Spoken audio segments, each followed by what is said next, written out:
हम इंसान ना जीवन भर बस एक स्थायी अस्तित्व की मतलब एक मैं की तलाश करते रहते हैं।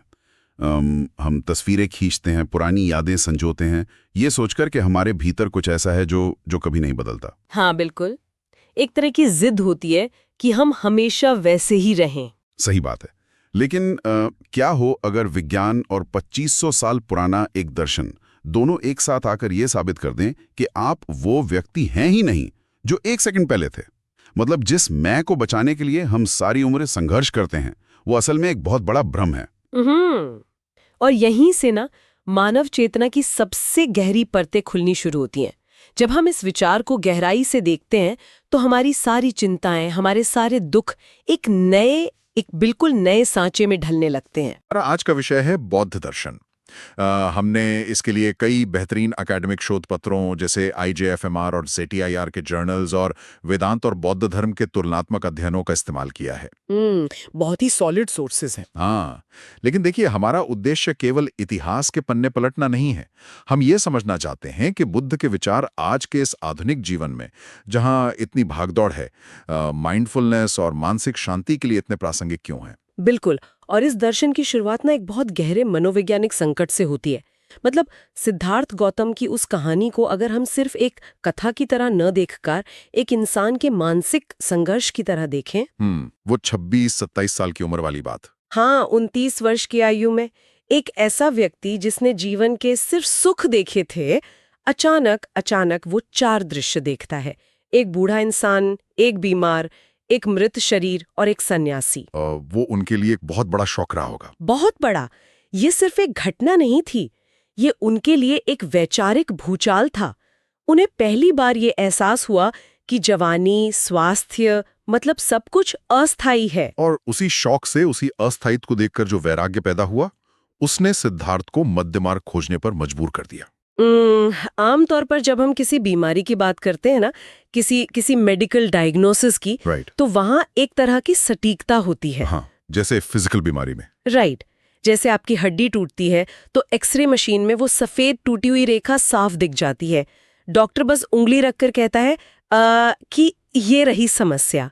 लेकिन जब बात मानव मन की आती है तो वो एक्सरे मशीन काम करना बंद कर देती है। सही कहा। मन के भीतर की ये बीमारी अदृश्य है। लेकिन अगर आप ध्यान दें तो बुद्ध ने एक दार्शनिक से कहीं ज्यादा एक मनोवैज्ञानिक या आध्यात्मिक चिकित्सक की तरह काम किया। उन्होंने मानव मन की इस जटिल समस्या का एक बहुत ही वैज्ञानिक और तार्किक समाधान खोजा। और यही समाधान उनके 4 आर्य सत्य हैं, है ना? बिल्कुल, 4 आर्य सत्य या 4 नोबल ट्रूथ्स। अगर हम इन 4 आर्य सत्यों को उसी मेडिकल डायग्नोसिस के नजरिए से देखें तो ये एकदम एक डॉक्टर के पर्चे जैसा लगता है। हाँ, बिल्कुल वैसा ही है। जैसे पहला सत्य है दुख सत्य। मतलब ये स्वीकार करना कि बीमारी है, जीवन में दुख है, जन्म, बुढ़ापा, बीमारी, और जो हम चाहते हैं उसका न मिल पाना, वो दुख है। दूसरा है समुदाय सत्य, यानी संक्रमण का कारण क्या है। हाँ, कारण। और बुद्ध के अनुसार ये कारण तृष्णा या लालसा है। फिर तीसरा है निरोध सत्य, ये विश्वास कि स्वास्थ्य पाना संभव है, मतलब दुख का अंत हो सकता है। और आखिर में चौथा है मार्ग सत्य, दवा का वो कोर्स जो उस अंत तक ले जाता है। एकदम सही। और इन चारों में जो दूसरा सत्य है ना, समुदाय सत्य, वो सबसे ज्यादा ध्यान देने योग्य है। दुख क्यों होता है इसे समझाने के लिए बुद्ध ने प्रतीत्य समुत्पाद का सिद्धांत दिया। प्रतीत्य समुत्पाद, इसका मतलब? इसका सीधा सा अर्थ है कि हर चीज का एक कारण होता है। ब्रह्मांड में कुछ भी शून्य से पैदा नहीं होता है, मतलब बिना किसी कारण के कुछ नहीं होता। इसे 12 निदानों के एक चक्र के रूप में समझाया गया है। लेकिन इसे रटने के बजाय अगर हम इसके मुख्य तंत्र को समझें तो ये हमारे रोजमर्रा के व्यवहार से जुड़ जाता है। अच्छा। तो ये तंत्र असल में काम कैसे करता है, मतलब मन में ये प्रक्रिया कैसे घटित होती है। देखिए, ये श्रृंखला अविद्या यानी अज्ञानता से शुरू होती है। अज्ञानता का मतलब ये नहीं है कि हमारे पास कोई इन्फॉर्मेशन नहीं है, कि हम पढ़े लिखे नहीं है, हाँ वो नहीं, बल्कि इसका मतलब है चीजों के असली स्वभाव को न समझ पाना। हम अक्सर जो अस्थायी चीजें हैं उन्हें स्थायी मान लेते हैं। इस अज्ञानता से हमारे भीतर तृष्णा या एक तरह की प्यास पैदा होती है। क्रेविंग। राइट। और जब हम उस प्यास को बुझाने के लिए बाहरी चीजों से चिपकने लगते हैं तो उपादान यानी आसक्ति जन्म लेती है। ये बिल्कुल ऐसा है जैसे कोई व्यक्ति बहुत प्यासा हो और वो समंदर का खारा पानी पीने लगे। अरे, तो उसे तो प्यास और बढ़ेगी। बिल्कुल, वो जितना पिएगा उसकी प्यास उतनी ही बढ़ती जाएगी।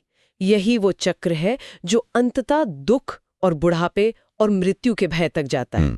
लेकिन यहाँ एक सवाल स्वाभाविक रूप से उठता है, मतलब क्या जीवन को केवल दुख मानना एक बहुत अधिक निराशावादी दृष्टिकोण नहीं है? Pessimistic, right. हाँ। अगर कोई ये सुने कि जीवन का मूल ही दुख है तो ऐसा लग सकता है कि ये दर्शन जीवन के आनंद को, उत्सव को पूरी तरह से नकार रहा है। ये एक बहुत ही महत्वपूर्ण प्रश्न खड़ा करता है और ये उलझन बहुत आम है। लेकिन इसे निराशावाद नहीं बल्कि यथार्थवाद कहना अधिक उचित होगा। अच्छा, यथार्थवाद कैसे? क्योंकि बुद्ध ये बिल्कुल नहीं कह रहे कि दुनिया में खुशी नहीं है या इंसान को हंसना नहीं चाहिए। वे बस इस बात को स्पष्ट कर रहे हैं कि जो खुशी हम महसूस करते हैं वो क्षणिक है। मतलब वो टेम्पररी है। हाँ, वो आती है और चली जाती है। बुद्ध बस ये कह रहे हैं कि उससे चिपकना नहीं चाहिए। यानी समस्या उस खुशी में नहीं है, समस्या हमारे उस रवैये में है जो उस खुशी को, उस पल को हमेशा के लिए जकड़ कर रखना चाहता है। बिल्कुल सही। जब हम उस क्षणिक खुशी से चिपके रहने की कोशिश करते हैं ना, जब हम ये जिद करते हैं कि ये पल कभी खत्म ही ना हो, तो वही जिद ही असली दुख है। दुख इस बात में नहीं है कि कोई अच्छी चीज खत्म हो गई। दुख इस बात में है कि हम उसे बांध कर रखना चाहते थे और वो हमारे हाथ से फिसल गई। एकदम। ये तो एक बहुत ही व्यवहारिक समझ है। तो अब जब बीमारी और उसका कारण समझ आ गया है कि हमारी लालसा ही असली संक्रमण है, तो उस दवा की बात करते हैं जो बुद्ध ने बताई है। ये जो मार्ग सत्य है वो असल में क्या है और इसे जिंदगी में कैसे उतारा जाए? इस दवा को आर्य अष्टांगिक मार्ग कहा जाता है, यानी 8 अंगों वाला मार्ग। और ये कोई एक जादुई गोली नहीं है जिसे खाकर इंसान अचानक दुखों से मुक्त हो जाए। ये जीवन जीने का एक पूरा अनुशासन है। तो इसमें क्या क्या शामिल है? इसमें 8 चीजें हैं। सम्यक दृष्टि, सम्यक संकल्प, सम्यक वाक, सम्यक कर्म, सम्यक आजीव, सम्यक प्रयत्न, सम्यक स्मृति जिसे आज हम माइंडफुलनेस कहते हैं, और सम्यक समाधि। इसमें से सम्यक प्रयत्न को समझने के लिए अगर हम एक मॉडर्न एनालॉजी का उपयोग करें तो मुझे लगता है हमारा मन एक स्मार्टफोन की तरह है। स्मार्टफोन? अच्छा, वो कैसे? जैसे हम अक्सर देखते हैं ना कि फोन की बैटरी बहुत जल्दी खत्म हो रही है और फोन धीमा हो गया है। ऐसा इसलिए होता है क्योंकि बैकग्राउंड में कई ऐसे ऐप्स चल रहे होते हैं जिनकी हमें कोई जरूरत नहीं होती। हाँ, बिल्कुल। कुछ मेलवेयर या वायरस भी हो सकते हैं। तो सम्यक प्रयत्न उन बैकग्राउंड ऐप्स यानी हमारे नकारात्मक विचारों और आदतों को पहचानने और उन्हें फोर्स क्लोज या अनइंस्टॉल करने की सक्रिय प्रक्रिया है, ताकि हमारे मन की रैम खाली हो सके और वो सही दिशा में काम कर सके। अरे वाह, ये स्मार्टफोन वाली तुलना इस पूरी प्रक्रिया को बहुत सटीक रूप से समझाती है। मन की सफाई एक लगातार चलने वाली प्रक्रिया है, जैसे हम रोज फोन का कैश क्लियर करते हैं। हाँ। और इसी सफाई के लिए नैतिकता पर बहुत जोर दिया गया है। जैसे 10 आज्ञाएं हैं, हिंसा न करना, चोरी न करना, झूठ न बोलना। ये केवल समाज को खुश रखने के नियम नहीं है, ये अपने ही मन के उस बैकग्राउंड शोर को कम करने के तरीके हैं। मुझे याद आ रहा है, स्रोतों में कश्यप बंधुओं की जो कहानी दी गई है वो इसी पॉइंट पर बहुत गहरी चोट करती है। हाँ, कश्यप ब्रदर्स की कहानी। मगध में ये कश्यप बंधु बहुत महान तपस्वी माने जाते थे। उनके कोई 1000 शिष्य थे और वे शरीर को बहुत कठोर कष्ट देने वाली तपस्या करते थे। आज के संदर्भ में अगर हम देखें तो हम इंसानों में हमेशा से अजीब सी धारणा रही है कि अगर किसी चीज में दर्द हो रहा है तो वो जरूर काम कर रही होगी। नो पेन नो गेन, है ना? बिल्कुल। चाहे वो आज का हसल कल्चर हो जहां नींद और आराम को त्याग कर काम करने को महान माना जाता है, हाँ, या फिर एक्सट्रीम डाइटिंग हो जहां खुद को भूखा रखकर शरीर को सजा दी जाती है। हमें लगता है कि शरीर को जितना कष्ट देंगे हम उतने ही पवित्र या सफल होंगे। इंसान की यही वो गलत धारणा है जिसे बुद्ध ने कश्यप बंधुओं के सामने तोड़ा था। बुद्ध ने उन्हें समझाया कि केवल शारीरिक तपस्या करने से या भूखे रहने से मन शांत नहीं होता। अगर आपके मन के भीतर कामनाएं हैं, ईर्ष्या और लालसा भरी हुई है, तो उस भूखे शरीर का क्या फायदा? एक भूखा शरीर जिसमें क्रोध भरा हो, वो एक स्वस्थ शरीर से किसी भी तरह बेहतर तो नहीं है? बिल्कुल नहीं। बिना कामना के अपने चित्त को निर्मल करना ही असली धर्म है। और बुद्ध का ये तर्क इतना शक्तिशाली था कि वे सारे तपस्वी अपनी वो शरीर को कष्ट देने वाली परंपरा छोड़कर बुद्ध के मार्ग पर चल पड़े। लेकिन यहाँ एक व्यवहारिक सवाल है। मतलब जी, कस्सप बंधु तो सन्यासी थे। जो इंसान जंगलों में नहीं रहता, जो शहरों में रहता है, सुबह से शाम तक नौकरी करता है, लोकल ट्रेन में धक्के खाता है, उसके लिए ये अष्टांगिक मार्ग कितना संभव है? क्या इसके लिए सब कुछ छोड़ना जरूरी है? बिल्कुल नहीं। अष्टांगिक मार्ग की सबसे बड़ी खूबी यही है कि ये दुनिया से भागने के लिए नहीं बना है। मैंने जो 8 अंग बताए थे उसमें सम्यक आजीविका यानी राइट लाइवलीहुड का एक पूरा अंग है। अच्छा, ये सिखाता है कि समाज में रहते हुए काम कैसे किया जाए। आप नौकरी कर सकते हैं, व्यापार कर सकते हैं, लेकिन आपका काम ऐसा होना चाहिए जो दूसरों का शोषण न करे, किसी को नुकसान न पहुंचाए।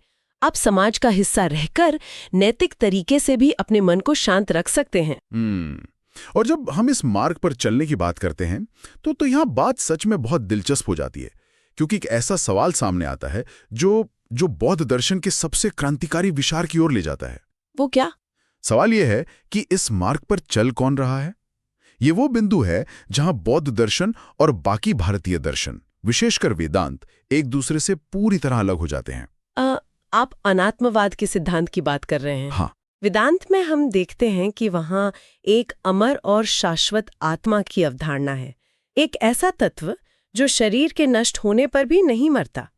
लेकिन बौद्ध धर्म कहता है कि ऐसा कोई स्थायी तत्व, कोई स्थायी आत्मा है ही नहीं। और इसके पीछे क्षणिकवाद का सिद्धांत है। अगर हम इसे एक जलते हुए दीपक की लौ के उदाहरण से समझें तो बात एकदम साफ हो जाती है। दीपक की लौ समझाइए। जब हम किसी दीपक को जलते हुए देखते हैं तो वो लौ हमें एक स्थिर ठोस चीज लगती है। हमें लगता है कि ये वही लौ है जो 1 घंटे पहले जल रही थी। लेकिन अगर फिजिक्स के नजरिए से देखें तो हर मिली सेकेंड में तेल की एक नई बूंद जल रही है, एक नई गैस बन रही है और एक नई लौ पैदा कर रही है। वो लौ एक वस्तु नहीं है, वो एक घटना है जो लगातार घट रही है। अरे वाह, क्या बात है। बुद्ध बिल्कुल यही कहते हैं कि हम इंसान भी उसी लौ की तरह हैं। शरीर के स्तर पर हमारी कोशिकाएं लगातार मर रही हैं और नई बन रही हैं, और मन के स्तर पर हमारे विचार हर पल बदल रहे हैं। जो व्यक्ति आप कल थे या जो आप 1 मिनट पहले थे, वो अब अस्तित्व में नहीं है। जिसे हम मैं कहकर पुकारते हैं, वो सिर्फ बदलावों की एक श्रृंखला है। लेकिन अगर ऐसा है तो यहाँ एक बहुत बड़ा विरोधाभास खड़ा होता है। कैसा विरोधाभास? मतलब अगर मेरे अंदर कोई स्थायी आत्माएं है ही नहीं और मैं हर पल बदल रहा हूं, तो फिर कर्म का फल किसे भुगतना पड़ता है? अगर आज मैंने कोई बुरा कर्म किया और कल में वो व्यक्ति रहा ही नहीं, तो सजा किसे मिलेगी और पुनर्जन्म किसका होता है? अगर हम इसे व्यापक दृष्टिकोण से जोड़कर देखें तो ये एक बहुत ही जटिल प्रश्न है। इसे समझने के लिए हमें बुद्ध के 5 स्कंध के विचार को देखना होगा। स्कंध? हाँ, स्कंध या एग्रीगेट्स। बुद्ध ने कहा कि जिसे हम इंसान कहते हैं वो असल में 5 चीजों का एक जोड़ है। रूप यानी शरीर, वेदना यानी संवेदनाएं, संज्ञा यानी चीजों को पहचानने की क्षमता, संस्कार और आखिर में विज्ञान यानी चेतना। तो ये सिर्फ भौतिक और मानसिक प्रक्रियाओं की एक स्ट्रीम है? ये एक बहती हुई नदी की तरह है। एक नदी में पानी हर पल बदलता रहता है, पर हम उसे फिर भी गंगा कहते हैं। बिल्कुल, सहूलियत के लिए हम उसे नाम दे देते हैं। उसी तरह चेतना का एक प्रवाह है जो लगातार बह रहा है। जब इंसान मरता है तो ये प्रवाह खत्म नहीं होता, बल्कि कर्मों के जो संस्कार हैं वो उसी ऊर्जा के साथ आगे बढ़ जाते हैं और एक नए जीवन का निर्माण करते हैं। जैसे एक मोमबत्ती से दूसरी मोमबत्ती जलाई जाए। हाँ, लॉ वही नहीं है, लेकिन ऊर्जा का एक अटूट क्रम है। ये सच में मतलब दिमाग के सारे जाले साफ कर देने वाला विचार है। हम जिसे मैं समझते हैं वो सिर्फ एक भ्रम है, और क्योंकि हम इस भ्रम को सच मान लेते हैं, इसीलिए हम मेरा बनाते हैं, मेरा घर, मेरा शरीर। और ये मेरा ही तो दुखों की जड़ है। और जब ये भ्रम टूट जाता है, जब समझ आ जाता है कि न कोई मैं है और न कोई मेरा, तब जो स्थिति पैदा होती है उसे ही निर्वाण कहा गया है। तो इस सब का असल में क्या मतलब है? मतलब ये निर्वाण असल में कैसा दिखता है? क्या ये कोई बहुत ही शांत और स्वर्ग जैसी जगह है? नहीं, निर्वाण का शाब्दिक अर्थ ही इस गलतफहमी को दूर कर देता है। इसका अर्थ होता है बुझ जाना। बुझ जाना। लेकिन किस चीज का बुझ जाना? जीवन का? जीवन का नहीं, बल्कि इच्छाओं, घृणा और अज्ञान की आग का बुझ जाना। जब लालसा रूपी ईंधन खत्म हो जाता है ना, तो दुख की आग अपने आप बुझ जाती है। जो शेष रहता है वो एक परम शांति है। और इस निर्वाण को प्राप्त करने के तरीकों को लेकर ही बाद में बौद्ध धर्म में अलग अलग शाखाएं विकसित हुई। स्रोतों में हीनयान और महायान का बहुत विस्तार से जिक्र है। हाँ, ये दो मुख्य शाखाएं हैं। अगर हम इसे एक बहुत ही सरल एनालॉजी से समझें तो हीनयान एक छोटी नाव की तरह है, जिसमें आप खुद बैठते हैं, चप्पू चलाते हैं और अपनी वासनाओं के भवसागर को पार करके किनारे लग जाते हैं। इसमें लक्ष्य अरहत बनना है, यानी अपनी व्यक्तिगत मुक्ति पाना। सही, लेकिन महायान का दृष्टिकोण बहुत अलग है। हाँ, महायान एक विशाल जहाज की तरह है ना? बिल्कुल। इसमें आदर्श बोधिसत्व का है। बोधिसत्व वो है जो उस भव सागर को पार कर चुका है, जो निर्वाण के एकदम दरवाजे पर खड़ा है। लेकिन वो अंदर जाने से इनकार कर देता है। वो अपनी मुक्ति को रोक लेता है। हाँ, क्योंकि उसके भीतर एक असीम करुणा है। वो ये प्रण लेता है कि जब तक दुनिया का एक भी प्राणी दुख में फंसा है, तब तक वो खुद अकेले मुक्ति नहीं लेगा। वो उस विशाल जहाज को वापस लाता है ताकि सबको साथ ले जा सके। अरे वाह, ये एक बहुत ही निस्वार्थ आदर्श है। और इसी दार्शनिक यात्रा में स्रोतों के अनुसार बौद्ध धर्म में 4 प्रमुख दार्शनिक संप्रदाय उभरे: वैभाषिक, सौत्रांतिक, योगाचार और माध्यमिक। हाँ, और ये संप्रदाय असल में इस बात पर बहस कर रहे थे कि जिस बाहरी दुनिया से हमें वैराग्य लेना है, वो दुनिया आखिर है क्या? जैसे वैभाषिक संप्रदाय का मानना था कि जो बाहरी दुनिया हम देखते हैं वो बिल्कुल असली है। हाँ, और सौत्रांतिक संप्रदाय ने कहा कि बाहरी दुनिया तो है, लेकिन हम उसे सीधे नहीं देख सकते, हम केवल उसका अनुमान लगा सकते हैं। और फिर योगाचार संप्रदाय आता है। क्या योगाचार का विचार एक तरह के कंप्यूटर सिमुलेशन या मैट्रिक्स जैसा है, जहां वे कहते हैं कि केवल चेतना ही सत्य है? आप इसे उस विचार के बहुत करीब मान सकते हैं। योगाचार या विज्ञानवाद का मानना है कि ये जो भौतिक दुनिया हमें दिख रही है, वो केवल हमारी चेतना या विज्ञान का ही खेल है। सब कुछ मन का ही एक प्रक्षेपण है। जैसे सपने में हमें लगता है कि पूरी दुनिया सच है, लेकिन जागने पर पता चलता है कि वो सब हमारे ही मन के भीतर था। बिल्कुल सही। और फिर नागार्जुन का माध्यमिक संप्रदाय आता है, जिसने शून्यवाद का सिद्धांत दिया। यहाँ एक सवाल है, जब लोग शून्य शब्द सुनते हैं तो अक्सर उनके मन में खालीपन या कुछ भी नहीं की तस्वीर बनती है। क्या माध्यमिक संप्रदाय का शून्य असल में नथिंगनेस है? यहाँ जो बात सबसे आकर्षक है वो ये है कि नागार्जुन का शून्य कोई नकारात्मक खालीपन नहीं है। इसका मतलब है निस्वभाव, यानी किसी भी चीज का अपना कोई स्वतंत्र अस्तित्व नहीं है। हर चीज रिलेटिव है। मतलब हर चीज किसी न किसी अन्य चीज पर निर्भर है। हाँ, ये अस्तित्व और गैर अस्तित्व के बीच का परम मध्य मार्ग है। ये शून्यता नहीं, निर्भरता है। तो आज की इस पूरी चर्चा को अगर हम समेटें तो ये साफ हो जाता है कि ये दर्शन महज कुछ प्राचीन नियमों की किताब नहीं है। ये मानव मनोविज्ञान का एक गहरा विज्ञान है। बिल्कुल। ये हमें ये सिखाता है कि कुछ भी स्थायी नहीं है, ये समय भी गुजर जाएगा। ये जो विचार हम अक्सर इस्तेमाल करते हैं वो इसी क्षणिकवाद का एक रूप है। जो भी व्यक्ति हमें सुन रहा है वो माइंडफुलनेस का अभ्यास करके इस रोजमर्रा के तनाव और जो इन्फॉर्मेशन ओवरलोड है उससे बच सकता है। बुरी चीजों से घबराना नहीं चाहिए और अच्छी चीजों से अहंकार नहीं जोड़ना चाहिए। एकदम सही। लेकिन इस पूरी चर्चा के अंत में मैं एक ऐसा विचार छोड़ना चाहूंगी जो किसी को भी गहराई से सोचने पर मजबूर कर सकता है। अच्छा, वो विचार क्या है? स्रोतों के अनुसार निर्वाण में सारी चेतना और जीवन की प्रक्रिया पूरी तरह शांत हो जाती है। अब अगर हर चीज क्षणिक है और मुक्ति पाने के लिए कोई स्थायी आत्मा भी नहीं है, तो क्या निर्वाण जीवन की पूर्णता है या फिर अस्तित्व का पूरी तरह से विलीन हो जाना? इस पर अकेले में विचार जरूर कीजिएगा। पूर्णता या विलीनता, ये सच में सोचने पर मजबूर कर देने वाला सवाल है। और इसी गहरे विचार के साथ हम आज के इस अध्ययन को यहीं विराम देते हैं।